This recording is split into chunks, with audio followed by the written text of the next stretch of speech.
Hi ಸ್ನೇಹಿತರೆ, ನಿಮ್ಮಲ್ಲಿ ಒಂದು ವಿನಂತಿ. ನಾನು ಮಾಡುವ ವಿಡಿಯೋಗಳನ್ನು ಶೇಕಡ 97.9% ಸಬ್ಸ್ಕ್ರೈಬ್ ಮಾಡದೇ ಇರುವವರೇ ನೋಡುವುದರಿಂದ ವಿಡಿಯೋ ನೋಡುವುದರ ಜೊತೆಗೆ ದಯವಿಟ್ಟು ಸಬ್ಸ್ಕ್ರೈಬ್ ಮಾಡಿ, ಹಾಗೆ ಪಕ್ಕದಲ್ಲಿರುವ ಬೆಲ್ ಐಕಾನನ್ನು ಒತ್ತುವುದನ್ನು ಮರೆಯಬೇಡಿ.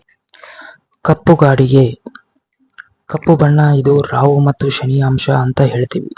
ಯಾರಿಗೆ ದೃಷ್ಟಿ ಬೇಗನೆ ಆಗುತ್ತದೆಯೋ ಅಥವಾ ಆಕರ್ಷಣೆ ಕೊರತೆ ಇರುತ್ತದೆಯೋ ಅಥವಾ ಕಾಮದ ಆಟದ ವಿಷಯದಲ್ಲಿ ಆಸಕ್ತಿ ಕಡಿಮೆ ಇರುತ್ತದೆಯೋ ಅವರು ಕಣ್ಣಿನ ರೆಪ್ಪೆ ಹಚ್ಚಬೇಕು. ಇದರಿಂದ ಶನಿ ಮತ್ತು ರಾಹುವಿನ ಪ್ರಭಾವ ಹಚ್ಚಿದರ ಮೇಲೆ ಇರುತ್ತದೆ. ಇದರಿಂದ ದೃಷ್ಟಿದೋಷ, ವಶೀಕರಣ ಬಾಧೆ, ವಾಮಾಚಾರ ಬಾಧೆ ಮತ್ತು ಪಿತೃಗಳ ದೋಷಗಳ ಹೋಗುವುದರ ಜೊತೆಗೆ ಮತ್ತೆ ಯಾವತ್ತೂ ಕೂಡ ಬರುವುದಿಲ್ಲ. ಧನ್ಯವಾದಗಳು, ನಮಸ್ಕಾರ.